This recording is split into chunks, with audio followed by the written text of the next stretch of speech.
पूज्य भगवान महावीर तथागत भगवान बुद्ध विज्ञ होते हुए भी लोक भाषाओं में गीता के ही संदेशवाहक हैं।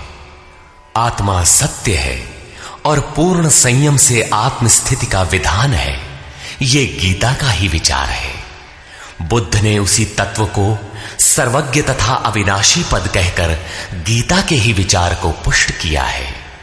इतना ही नहीं, अपितु विश्व वाडमय में धर्म के नाम पर जो कुछ भी सार सर्वस्व है, जैसे एक ईश्वर, प्रार्थना, पश्चाताप, तप इत्यादि गीता के ही उपदेश हैं।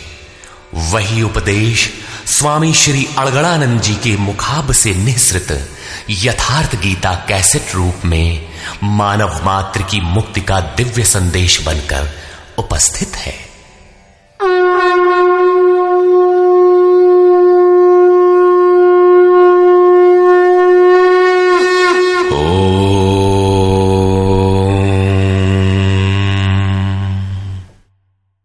श्री परमात्मने नमः। यथार्थ गीता, श्रीमद् भगवत गीता, अथ पंचमो अध्यायः। अध्याय 3 में अर्जुन ने प्रश्न रखा था कि भगवान, जब ज्ञान योग आपको श्रेष्ठ मान्य है तो आप मुझे भयंकर कर्मों में क्यों लगाते हैं? अर्जुन को निष्काम कर्म योग की अपेक्षा ज्ञान योग कुछ सरल प्रतीत हुआ लगता है, क्योंकि ज्ञान योग में हारने पर देवत्व और विजय में महामहिम स्थिति, दोनों ही दशाओं में लाभ ही लाभ प्रतीत हुआ। किंतु अब तक अर्जुन ने भली प्रकार समझ लिया था कि दोनों ही मार्गों में कर्म तो करना ही पड़ेगा। योगेश्वर उसे संशय रहित होकर तत्वदर्शी महापुरुष की शरण लेने के लिए भी प्रेरित करते हैं, क्योंकि समझने के लिए वही एक स्थान है। अतः दोनों मार्गों में से एक चुनने से पूर्व उसने निवेदन किया। अर्जुन उवाच।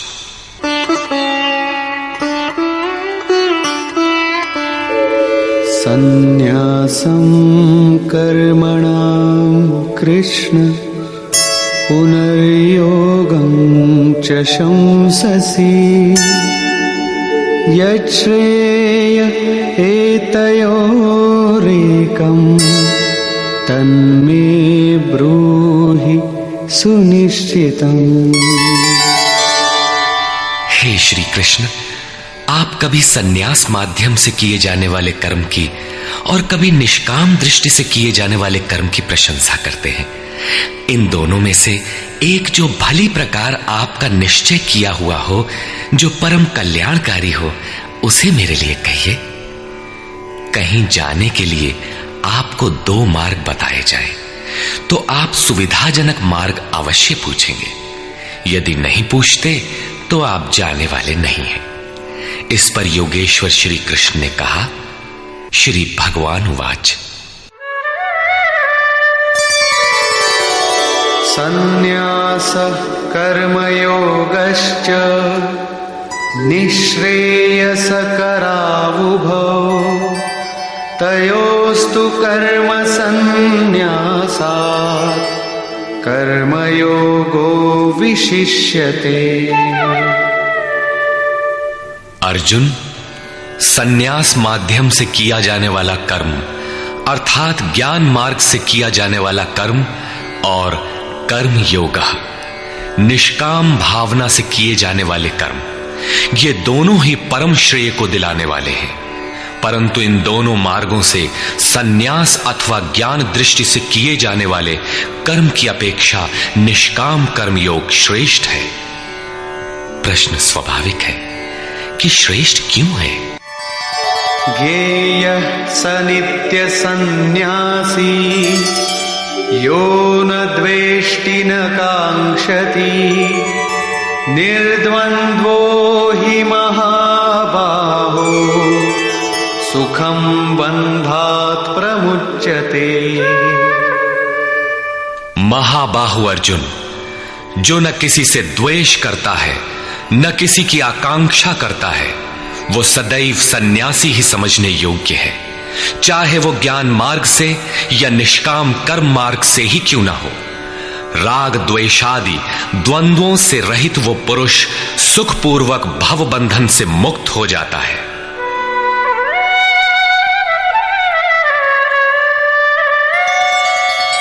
सांख्ययोगौ पृथग् बालाः प्रवदन्ति न पंडिताः एकमप्यास्थितः सम्यग् उभयोर्विन्दते फलम्।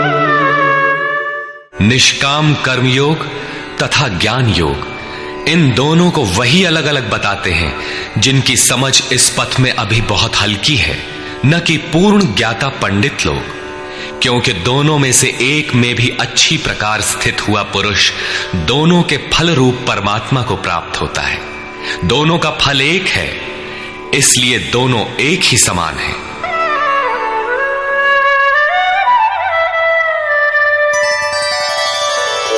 यत् सांख्यैः प्राप्यते स्थानम् तद्योगैरपि गम्यते एकं सांख्यं च योगं च यः पश्यति स पश्यति।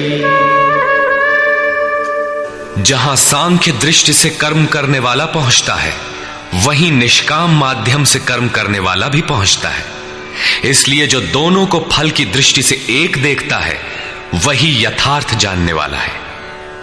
जब दोनों एक ही स्थान पर पहुंचते हैं, तो निष्काम कर्मयोग विशेष क्यों? श्री कृष्ण बताते हैं,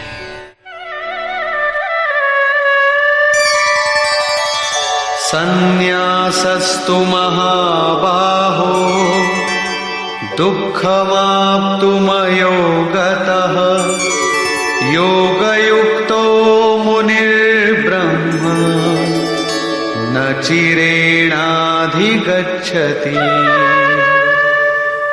अर्जुन, निष्काम कर्मयोग का आचरण किए बिना संन्यासः का प्राप्त होना दुखप्रद है। जब योग का आचरण प्रारंभ ही नहीं किया तो असंभव सा है। इसलिए भगवत स्वरूप का मनन करने वाला मुनि, जिसकी मन सहित इंद्रियां मौन है, निष्काम कर्मयोग का आचरण करके परब्रह्म परमात्मा को शीघ्र ही प्राप्त हो जाता है। स्पष्ट है कि ज्ञान योग में निष्काम कर्मयोग का ही आचरण करना पड़ेगा, क्योंकि क्रिया दोनों में एक ही है। वही यज्ञ की क्रिया है, जिसका शुद्ध अर्थ है आराधना। दोनों मार्गों में अंतर केवल कर्ता के दृष्टिकोण का है। एक अपनी शक्ति को समझकर हानि लाभ देखते हुए इसी कर्म में प्रवृत्त होता है, और दूसरा निष्काम कर्मयोगी इष्ट पर निर्भर होकर इसी क्रिया में प्रवृत्त होता है। उदाहरणार्थ, एक प्राइवेट पढ़ता है, दूसरा नॉमिनेट। दोनों का पाठ्यक्रम एक ही है, परीक्षा एक है, परीक्षक निरीक्षक दोनों में एक ही है। ठीक इसी प्रकार दोनों के सद्गुरु तत्वदर्शी हैं और एक ही है, केवल दोनों के पढ़ने का दृष्टिकोण भिन्न है। पीछे जैसे श्री कृष्ण ने कहा कि काम और क्रोध दुर्जय शत्रु हैं, अर्जुन इन्हें तू मार। अर्जुन को लगा कि ये तो बड़ा कठिन है, किंतु श्री कृष्ण ने कहा, नहीं, शरीर से परे इंद्रियां हैं, इंद्रियों से परे मन है, मन से परे बुद्धि है, बुद्धि से परे तुम्हारा स्वरूप है। तुम वहां से प्रेरित हो। इस प्रकार अपनी शक्ति को सामने रखकर स्वावलंबी होकर कर्म में प्रवृत्त होना ज्ञान योग है। समर्पण के साथ इष्ट पर निर्भर होकर उसी कर्म में प्रवृत्त होना निष्काम कर्म योग है। दोनों की क्रिया एक है और परिणाम भी एक ही है। इसी पर बल देकर योगेश्वर श्री कृष्ण यहां कहते हैं कि योग का आचरण किए बिना संन्यास अर्थात शुभाशुभ कर्मों के अंत की स्थिति का प्राप्त होना असंभव है। श्री कृष्ण के अनुसार ऐसा कोई योग नहीं है कि हाथ पर हाथ रखकर बैठे बैठे कहो कि मैं परमात्मा हूं, शुद्ध हूं, बुद्ध हूं, मेरे लिए न तो कर्म है न बंधन, मैं भला बुरा कुछ करता दिखाई पड़ता भी हूं तो इंद्रियां अपने अर्थों में बरत रही हैं। ऐसा पाखंड श्री कृष्ण के शब्दों में कदापि नहीं है।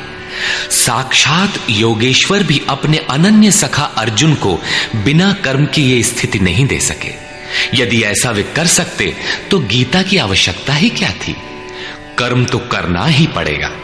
कर्म करके ही सन्यास की स्थिति को पाया जा सकता है और योग युक्त पुरुष शीघ्र ही परमात्मा को प्राप्त हो जाता है।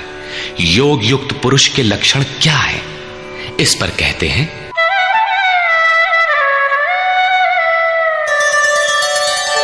योगयुक्तो विशुद्धात्मा विजितात्मा जितेन्द्रियः सर्वभूतात्मा भूतात्मा कुर्वन्नपि न लिप्यते। विशेष रूप से जीता हुआ है शरीर जिसका, जीती हुई है इंद्रियां जिसकी, और विशेष रूप से शुद्ध है अंतःकरण जिसका, ऐसा पुरुष संपूर्ण भूत प्राणियों की आत्मा के मूल उद्गम परमात्मा से एक ही भाव हुआ योग से युक्त है। वो कर्म करता हुआ भी उससे लिप्त नहीं होता। तो करता क्यों है? पीछे वालों में परम कल्याणकारी बीज का संग्रह करने के लिए लिप्त क्यों नहीं होता? क्योंकि संपूर्ण प्राणियों का जो मूल उद्गम है, जिसका नाम परम तत्व परमात्मा है, उस तत्व में वो स्थित हो गया। आगे कोई वस्तु नहीं जिसकी शोध करे। पीछे वाली वस्तुएं छोटी पड़ गई तो भला आसक्ति किसमें करे? इसलिए वो कर्मों से आवृत नहीं होता। ये योग युक्त की पराकाष्ठा का चित्रण है। पुनः योग युक्त पुरुष की रहनी स्पष्ट करते हैं कि वो करते हुए भी उससे लिप्त क्यों नहीं होता।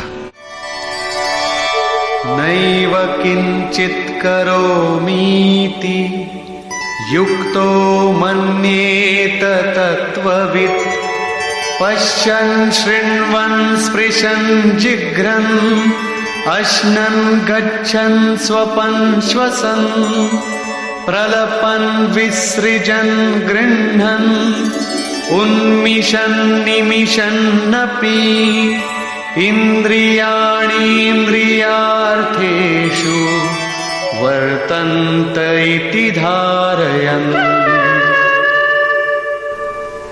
परम तत्व परमात्मा को साक्षात्कार सहित जानने वाले योग युक्त पुरुष की ये मन स्थिति अर्थात अनुभूति है कि मैं किंचित मात्र भी कुछ नहीं करता हूं। ये उसकी कल्पना नहीं, बल्कि ये स्थिति उसने कर्म करके पाई है। अब प्राप्ति के पश्चात वो सब कुछ सुनता हुआ, स्पर्श करता, सूंघता, भोजन करता, गमन करता, सोता, श्वास लेता, त्याग करता, ग्रहण करता, आंखों को खोलता और मीचता हुआ भी इंद्रियां अपने अर्थों में बरतती हैं। ऐसी धारणा वाला होता है परमात्मा से बढ़कर कुछ है ही नहीं, और जब उसमें वो स्थित ही है तो उससे बढ़कर किस सुख की कामना से वो किसी का स्पर्श इत्यादि करेगा। यदि कोई श्रेष्ठ वस्तु आगे होती तो आसक्ति अवश्य रहती, किंतु प्राप्ति के बाद अब और आगे जाएगा कहां और पीछे त्यागेगा क्या? इसलिए योग युक्त पुरुष लिप्त नहीं होता। इसी को एक उदाहरण के माध्यम से प्रस्तुत करते हैं। ब्रह्मण्याधाय कर्माणि संगं त्यक्त्वा करोति यः लिप्यते न स पापेन पद्मपत्रमिवाम्भसा। कमल कीचड़ में होता है, उसका पत्ता पानी के ऊपर तैरता है, लहरें रात दिन उसके ऊपर से गुजरती हैं, किंतु आप पत्ते को देखें सूखा मिलेगा। जल की एक बूंद भी उस पर टिक नहीं पाती। कीचड़ और जल में रहते हुए भी वो उससे लिप्त नहीं होता। ठीक इसी प्रकार जो पुरुष सब कर्मों को परमात्मा में विलय करके साक्षात्कार के साथ ही कर्मों का विलय होता है, इससे पूर्व नहीं। आसक्ति को त्याग करके अब आगे कोई वस्तु नहीं, अतः आसक्ति नहीं रहती, इसलिए आसक्ति को त्याग कर कर्म करता है। वो भी इसी प्रकार लिप्त नहीं होता। फिर वो करता क्यों है? आप लोगों के लिए, समाज के कल्याण साधन के लिए, पीछे वालों के मार्गदर्शन के लिए इसी पर बल देते हैं।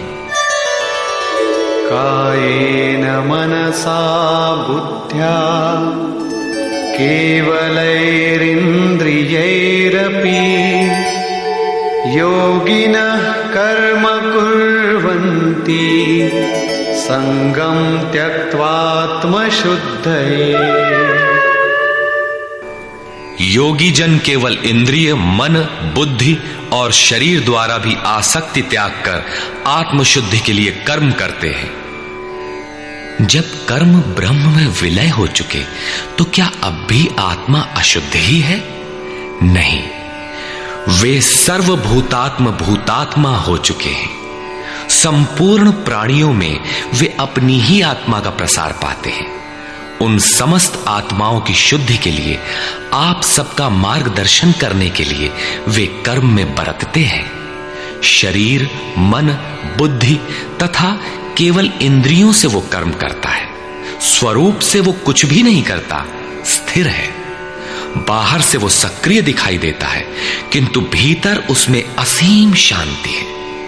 रस्सी जल चुकी, मात्र ऐंठन आकार शेष है, जिससे बंध नहीं सकता।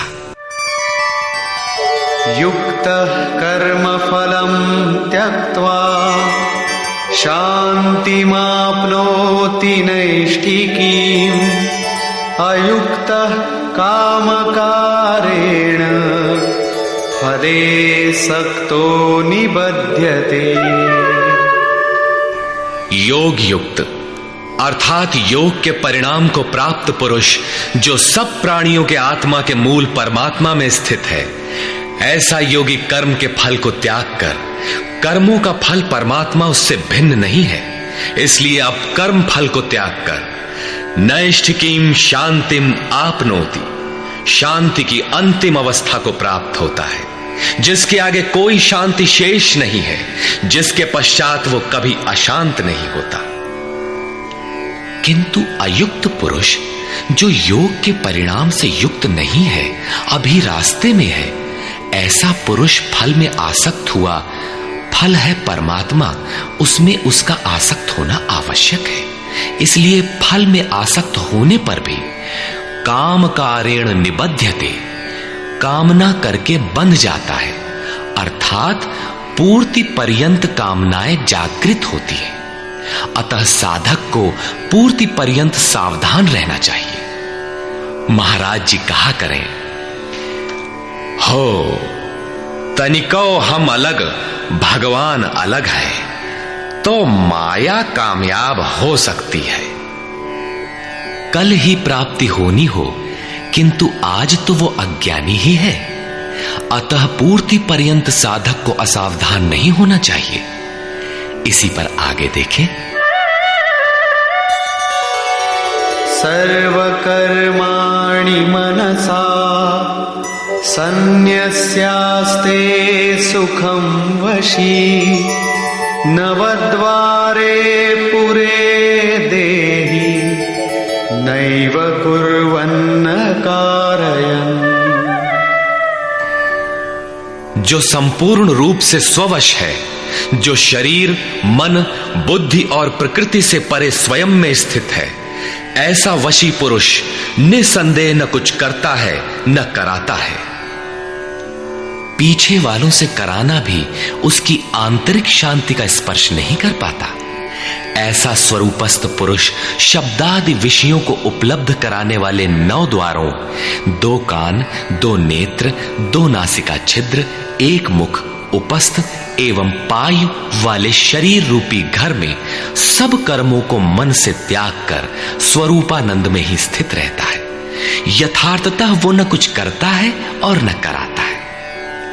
इसी को पुनः श्री कृष्ण दूसरे शब्दों में कहते हैं कि वो प्रभु न करता है न कराता है। सद्गुरु, भगवान, प्रभु, स्वरूपस्थ, महापुरुष, युक्त इत्यादि एक दूसरे के पर्याय हैं। अलग से कोई भगवान कुछ करने नहीं आता। वो जब करता है तो इन्हीं स्वरूपस्थ इष्ट के माध्यम से कराता है। महापुरुष के लिए शरीर मकान मात्र है। अतः परमात्मा का करना और महापुरुष का करना एक ही बात है, क्योंकि वो उनके द्वारा है। वस्तुतः वो पुरुष करते हुए भी कुछ नहीं करता। इसी पर अगला श्लोक देखें। न कर्तृत्वं न कर्माणि लोकस्य सृजति प्रभुः न कर्मफल संयोगम् स्वभावस्तु प्रवर्तते। वो प्रभु न तो भूत प्राणियों के कर्तापन को, न कर्मों को और न कर्म फलों का संयोग ही बैठाता है, बल्कि स्वभाव में स्थित प्रकृति के दबाव के अनुसार ही सभी बरतते हैं। जैसी जिसकी प्रकृति सात्विक, राजसी अथवा तामसी है, उसी स्तर से वो बरतता है। प्रकृति तो लंबी चौड़ी है, लेकिन आपके ऊपर उतना ही प्रभाव डाल पाती है जितना आपका स्वभाव विकृत अथवा विकसित है। प्रायः लोग कहते हैं कि करने कराने वाले तो भगवान हैं, हम तो यंत्र हैं, हमसे वे भला करावें अथवा बुरा। किंतु योगेश्वर श्री कृष्ण कहते हैं कि न वो प्रभु स्वयं करता है, न कराता है, और न वो जुगाड़ ही बैठाता है।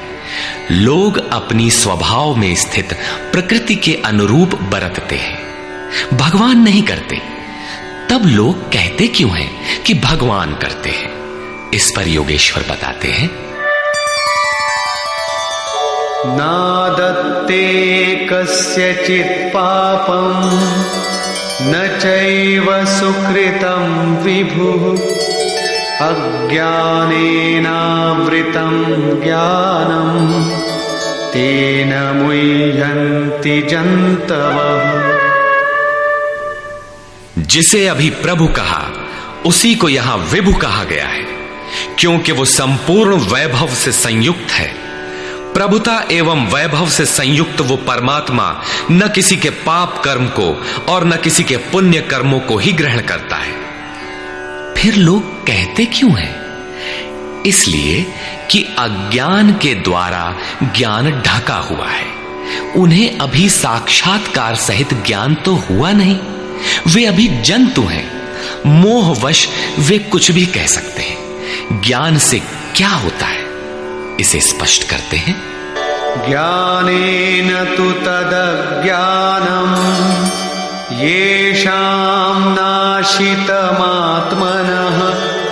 तेषामादित्यवज्ज्ञानं प्रकाशयति तत्परम्। जिनके अंतःकरण का वो अज्ञान, जिसने ज्ञान को ढक रखा था, आत्म साक्षात्कार द्वारा नष्ट हो गया है, और इस प्रकार जिसने ज्ञान प्राप्त कर लिया है, उनका वो ज्ञान सूर्य के सदृश उस परम तत्व परमात्मा को प्रकाशित करता है। तो क्या परमात्मा किसी अंधकार का नाम है? नहीं, वो तो स्वयं प्रकाश रूप दिन राति, स्वयं प्रकाश रूप है तो, किंतु हमारे उपभोग के लिए तो नहीं है, दिखाई तो नहीं देता।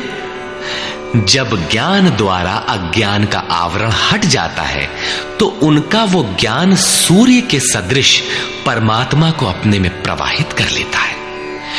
फिर उस पुरुष के लिए कहीं अंधकार नहीं रह जाता। उस ज्ञान का स्वरूप क्या है?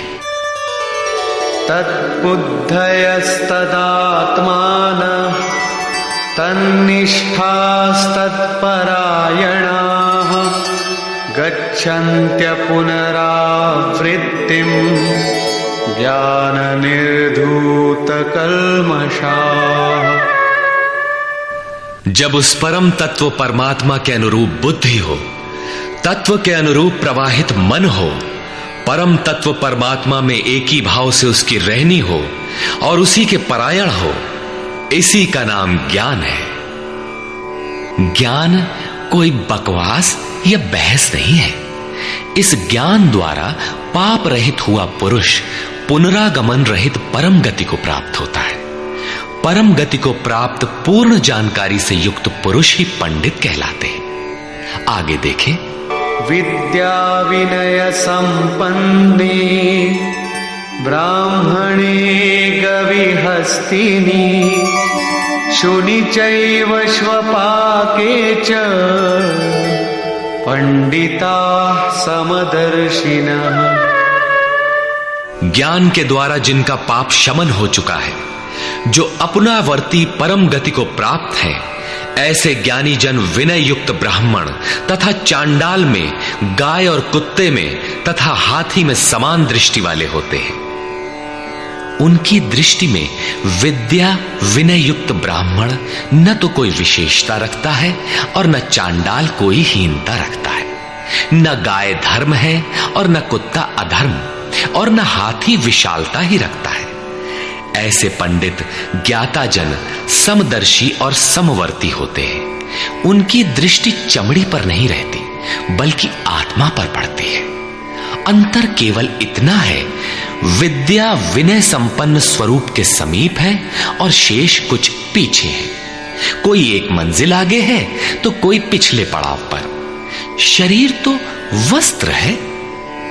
उनकी दृष्टि वस्त्र को महत्व नहीं देती, अपितु उनके हृदय में स्थित आत्मा पर पड़ती है। इसलिए वे कोई भेद नहीं रखते। श्री कृष्ण ने पर्याप्त गो सेवा की थी। उन्हें गाय के प्रति गौरवपूर्ण शब्द कहना चाहिए था, किंतु उन्होंने ऐसा कुछ भी नहीं कहा। श्री कृष्ण ने गाय को धर्म में कोई स्थान नहीं दिया। उन्होंने केवल इतना माना कि अन्य जीवात्माओं की तरह उसमें भी आत्मा है। गाय का आर्थिक महत्व जो भी हो, उसका धार्मिक वैशिष्ट्य परिवर्ती लोगों की देन है। श्री कृष्ण ने पीछे बताया कि अविवेकियों की बुद्धि अनंत शाखाओं वाली होती है, इसलिए वे अनंत क्रियाओं का विस्तार कर लेते हैं। जबकि निष्काम कर्म योग में अर्जुन निर्धारित क्रिया एक ही है, यज्ञ की प्रक्रिया आराधना। अपुनरावृत्ति वाला ऐसा महापुरुष उस विद्या विनय संपन्न ब्राह्मण, चांडाल, कुत्ते, हाथी और गाय सब पर समान दृष्टि वाला होता है, क्योंकि उसकी दृष्टि हृदय स्थित आत्म स्वरूप पर पड़ती है। ऐसे महापुरुष को परम गति में क्या मिला है और कैसे, इस पर प्रकाश डालते हुए योगेश्वर श्री कृष्ण बताते हैं। इहैव तैर्जितः सर्गो येषां साम्ये स्थितं मनः निर्दोषं हि समं ब्रह्म तस्मात् ब्रह्मणि ते स्थिताः। उन पुरुषों द्वारा जीवित अवस्था में ही संपूर्ण संसार जीत लिया गया, जिनका मन समत्व में स्थित है। मन के समत्व का संसार जीतने से क्या संबंध? संसार मिट ही गया तो वो पुरुष रहा कहां? श्री कृष्ण कहते हैं, निर्दोषम हि समम ब्रह्म। वो ब्रह्म निर्दोष और सम है। इधर उनका मन भी निर्दोष और सम स्थिति वाला हो गया। तस्मात् ब्रह्मणि ते स्थिताः, इसलिए वो ब्रह्म में स्थित हो जाता है। इसी का नाम अपुनरावर्ती परम गति है। ये कब मिलता है? जब संसार रूपी शत्रु जीतने में आ जाए। संसार कब जीतने में आता है? जब मन का निरोध हो जाए, समत्व में प्रवेश पा जाए, क्योंकि मन का प्रसार ही जगत है। जब वो ब्रह्म में स्थित हो जाता है, तब ब्रह्मविद का लक्षण क्या है, उसकी रहनी स्पष्ट करते हैं। न प्रहिष्येत् प्रियं प्राप्य नो द्विजेत् प्राप्य चाप्रियं स्थिरबुद्धिरसम्मूढो ब्रह्मविद् ब्रह्मणि स्थितः। उसका कोई प्रिय अप्रिय होता नहीं, इसलिए जिसे लोग प्रिय समझते हैं उसे पाकर वो हर्षित नहीं होता, और जिसे लोग अप्रिय समझते हैं, जैसा धर्मावलंबी चिन्ह लगाते हैं, उसे पाकर वो उद्वेगवान नहीं होता है। ऐसा स्थिर बुद्धि, असम्मूढ़, संशय रहित ब्रह्मविद, ब्रह्म से संयुक्त ब्रह्मवेत्ता, ब्रह्मणि स्थितः, परात्पर ब्रह्म में सदैव स्थित है। बाह्य स्पर्शेष्वसक्तात्मा विन्दत्यात्मनि यत् सुखम् स ब्रह्मयोगयुक्तात्मा सुखमक्षयमश्नुते। बाहर संसार के विषय भोगों में अनासक्त पुरुष अंतरात्मा में स्थित जो सुख है उस सुख को प्राप्त होता है। वो पुरुष ब्रह्म योग युक्त आत्मा, पर ब्रह्म परमात्मा के साथ मिलन से युक्त आत्मा वाला है। इसलिए वो अक्षय आनंद का अनुभव करता है, जिस आनंद का कभी क्षय नहीं होता। इस आनंद का उपभोग कौन कर सकता है? जो बाहर के विषय भोगों से अनासक्त है। तो क्या भोग बाधक हैं? भगवान श्री कृष्ण कहते हैं,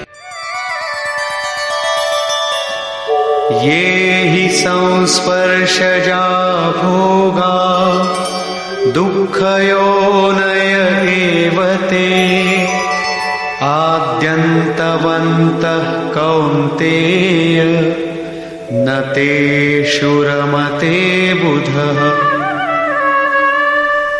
केवल त्वचा ही नहीं, सभी इंद्रियां स्पर्श करती हैं। देखना आंख का स्पर्श है, सुनना कान का स्पर्श है।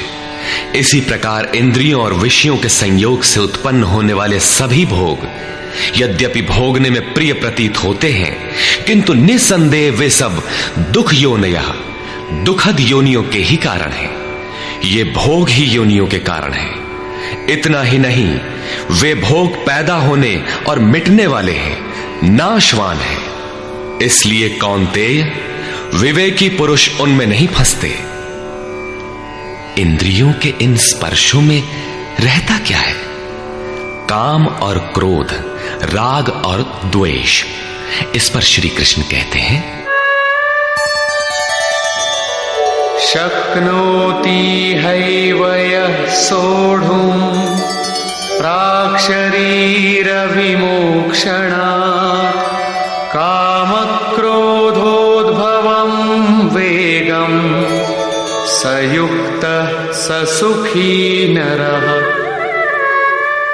इसलिए जो मनुष्य शरीर के नाश होने से पहले ही काम और क्रोध से उत्पन्न हुए वेग को सहन करने में, मिटा देने में सक्षम है, वही न रमन करने वाला है। वही इस लोक में योग से युक्त है और वही सुखी है। जिसके पीछे दुख नहीं है, उस सुख में अर्थात परमात्मा में स्थिति वाला है। जीते जी ही इसकी प्राप्ति का विधान है, मरने पर नहीं। संत कबीर ने इसी को स्पष्ट किया, अवधू जीवत में कर आशा। तो क्या मरने के बाद मुक्ति नहीं होती? वे कहते हैं, मुए मुक्ति गुरु कहे स्वार्थी, झूठा दे विश्वासा। यही योगेश्वर श्री कृष्ण का कथन है कि शरीर रहते मरने से पहले ही जो काम क्रोध के वेग को मिटा देने में सक्षम हो गया, वही पुरुष इस लोक में योगी है, वही सुखी है। काम क्रोध बाह्य स्पर्श ही शत्रु है, इन्हें आप जीते। इसी पुरुष के लक्षण पुनः बता रहे हैं।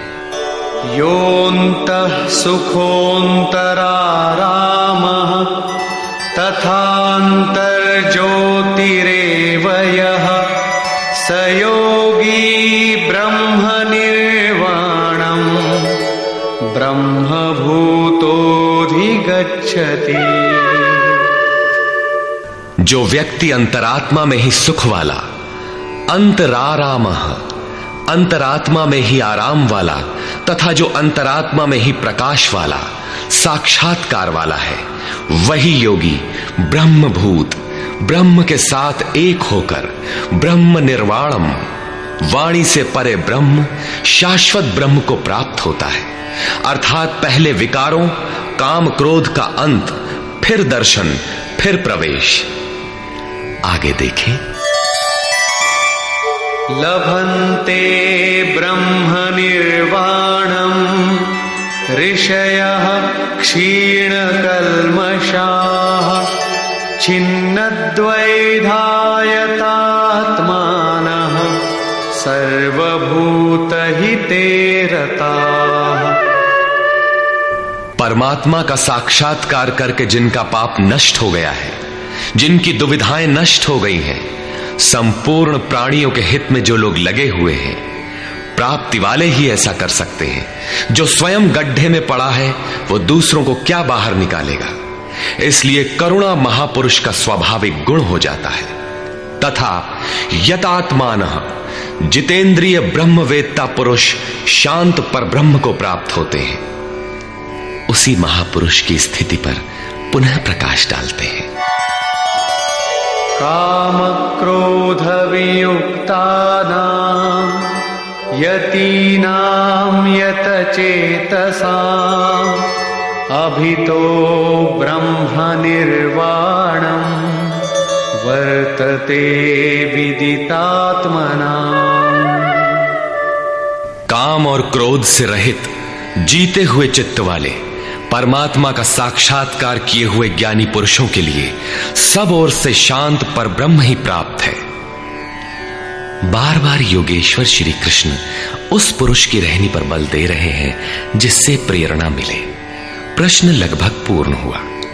अब वे पुनः बल देते हैं कि इस स्थिति को प्राप्त करने का आवश्यक अंग श्वास प्रश्वास का चिंतन है। यज्ञ की प्रक्रिया में प्राण का अपान में हवन, अपान का प्राण में हवन, प्राण अपान दोनों की गति का निरोध उन्होंने बताया था। उसी को समझा रहे हैं।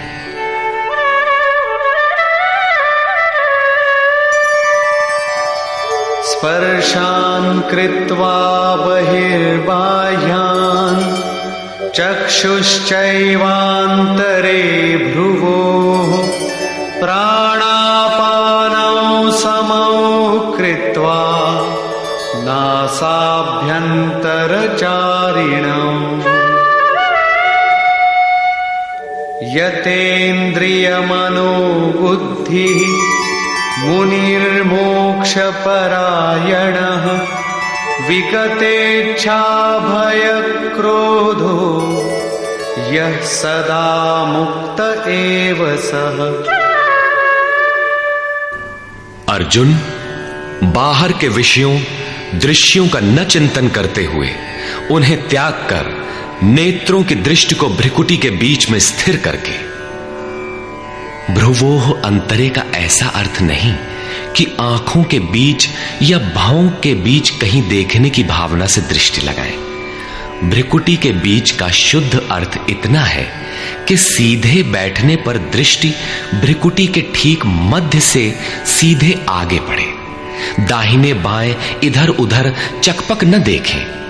नाक की डाणी पर सीधी दृष्टि रखते हुए नासिका के अंदर विचरण करने वाले प्राण और अपान वायु को सम करके, अर्थात दृष्टि तो वहां स्थिर करो और सुरत को श्वास में लगा दो कि कब श्वास भीतर गई, कितनी रुकी। लगभग आधा सेकंड रुकती है, प्रयास करके न रोकें।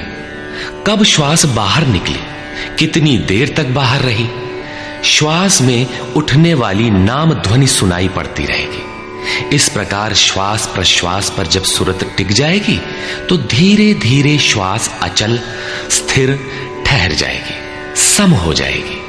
न भीतर से संकल्प उठेंगे और न बाह्य संकल्प अंदर टकराव कर पाएंगे। बाहर के भोगों का चिंतन तो बाहर ही त्याग दिया गया था, भीतर भी संकल्प नहीं जागृत होंगे। सुरत एकदम खड़ी हो जाती है, तैल धारावत। तेल की धारा पानी की तरह टप टप नहीं गिरती, जब तक गिरेगी धारा ही गिरेगी। इसी प्रकार प्राण और अपान की गति एकदम सम स्थिर करके इंद्रियों, मन और बुद्धि को जिसने जीत लिया है, इच्छा, भय और क्रोध से रहित मननशीलता की चरम सीमा पर पहुंचा हुआ मोक्ष परायण मुनि सदा मुक्त ही है। मुक्त होकर वो कहां जाता है, क्या पाता है, इस पर कहते हैं भोक्तारं यज्ञ तपसां सर्वलोकमहेश्वरं सुहृदं सर्वभूतानां ज्ञात्वा मां शान्तिमृच्छति। वो मुक्त पुरुष, मुझे यज्ञ और तपों को भोगने वाला, संपूर्ण लोकों के ईश्वरों का भी ईश्वर, संपूर्ण प्राणियों का स्वार्थ रहित हितैषी, ऐसा साक्षात जानकर शांति को प्राप्त होता है। योगेश्वर श्री कृष्ण कहते हैं कि उस पुरुष के श्वास प्रश्वास के यज्ञ और तप का भोक्ता मैं हूं। यज्ञ और तप अंत में जिसमें विलय होते हैं वो मैं हूं, वो मुझे प्राप्त होता है। यज्ञ के अंत में जिसका नाम शांति है वो मेरा ही स्वरूप है। वो मुक्त पुरुष मुझे जानता है और जानते ही मुझे प्राप्त हो जाता है। इसी का नाम शांति है। जैसे मैं ईश्वरों का भी ईश्वर हूं, वैसे ही वो भी है। निष्कर्ष, इस अध्याय के आरंभ में अर्जुन ने प्रश्न किया कि कभी तो आप निष्काम कर्मयोग की प्रशंसा करते हैं और कभी आप संन्यास मार्ग से कर्म करने की प्रशंसा करते हैं। अतः दोनों में एक को जो आपका सुनिश्चित किया हो, परम कल्याणकारी हो, उसे कहिए। श्री कृष्ण ने बताया, अर्जुन, परम कल्याण तो दोनों में है। दोनों में वही निर्धारित यज्ञ की क्रिया ही की जाती है। फिर भी निष्काम कर्मयोग विशेष है। बिना इसे किए संन्यास अर्थात शुभाशुभ कर्मों का अंत नहीं होता। संन्यास मार्ग नहीं, मंजिल का नाम है। योग युक्त ही सन्यासी है। योग युक्त के लक्षण बताए कि वही प्रभु है। वह न करता है न कुछ कराता है, बल्कि स्वभाव में प्रकृति के दबाव के अनुरूप लोग व्यस्त हैं। जो साक्षात मुझे जान लेता है वही ज्ञाता है, वही पंडित है। यज्ञ के परिणाम में लोग मुझे जानते हैं। श्वास प्रश्वास का जप और यज्ञ तप जिसमें विलय होते हैं, मैं ही हूं। यज्ञ के परिणाम स्वरूप मेरे को जानकर वे जिस शांति को प्राप्त होते हैं, वह भी मैं ही हूं। अर्थात श्री कृष्ण जैसा महापुरुष जैसा स्वरूप उस प्राप्ति वाले को भी मिलता है। वह भी ईश्वरों का ईश्वर, आत्मा का भी आत्म स्वरूपमय हो जाता है। उस परमात्मा के साथ एक ही भाव पा लेता है। अर्थात एक होने में जन्म चाहे जितने लगे। इस अध्याय में स्पष्ट किया कि यज्ञ तपों का भोक्ता, महापुरुषों के भी अंदर रहने वाली शक्ति महेश्वर है। अतः ओम तत्सदिति श्रीमद्भगवद्गीता सूपनिषत्सु ब्रह्म विद्यायाम योग शास्त्रे श्री कृष्णार्जुन संवादे यज्ञ भोक्ता महापुरुषस्त महेश्वरः नाम पंचमोऽध्यायः। इस प्रकार स्वामी अड़गड़ानंद कृत श्रीमद् भगवद गीता के भाष्य यथार्थ गीता का 5वां अध्याय पूर्ण होता है। हरि ओम।